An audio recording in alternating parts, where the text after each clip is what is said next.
శ్రద్ధగా వినండి. భోగి అంటే ఒక పండుగ మాత్రమే కాదు, ఇది ఒక పరిశుద్ధ ప్రక్రియ.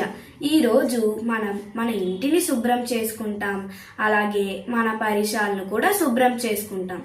కానీ మనం మన మనసుని శుభ్రం చేసుకుంటామా? భోగి మనల్ని అడిగే ప్రశ్న కూడా అదే.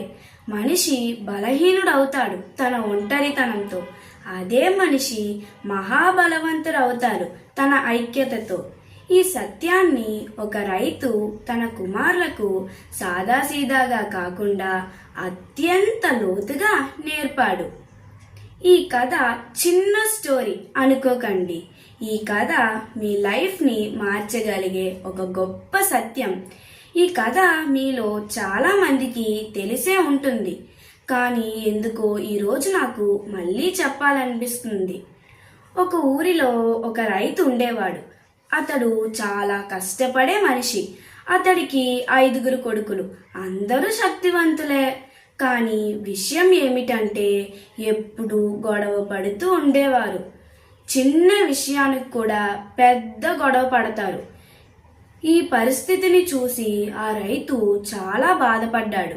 ఒకరోజు ఆ రైతు చాలా బాగా ఆలోచించి, వీళ్ళకి మాటలతో చెప్పడం కన్నా ఏదైనా చూపించి నేర్పిస్తే బాగుంటుంది అని నిర్ణయించాడు. అందుకు ఆ రైతు 5 కర్రలను తెచ్చి ఒక్కొక్క కర్రని ఒక్కొక్కరికి ఇచ్చి విరగదీయమన్నాడు. అందరూ ఆ కర్రలని ఈజీగా విరిచేశారు. తర్వాత ఇంకొక 5 కర్రలను తెచ్చి వాటిని కలిపి గట్టిగా చుట్టి వాళ్ళకి ఇచ్చాడు. ఇప్పుడు విరగదీయండి అని చెప్పాడు. ఎంత ప్రయత్నించినా ఆ కట్టెని ఎవ్వరూ విరగలేకపోయారు. అప్పుడు ఆ రైతు వాళ్ళతో ఇలా అన్నాడు, ఇదే జీవిత సత్యం. విడివిడిగా ఉంటే ఒక్కొక్కరికి ఎంత బలం ఉన్నా సరే సమస్యలు వస్తే ఈజీగా ఓడిపోతారు, సమాజంలో వీక్గా కనిపిస్తారు.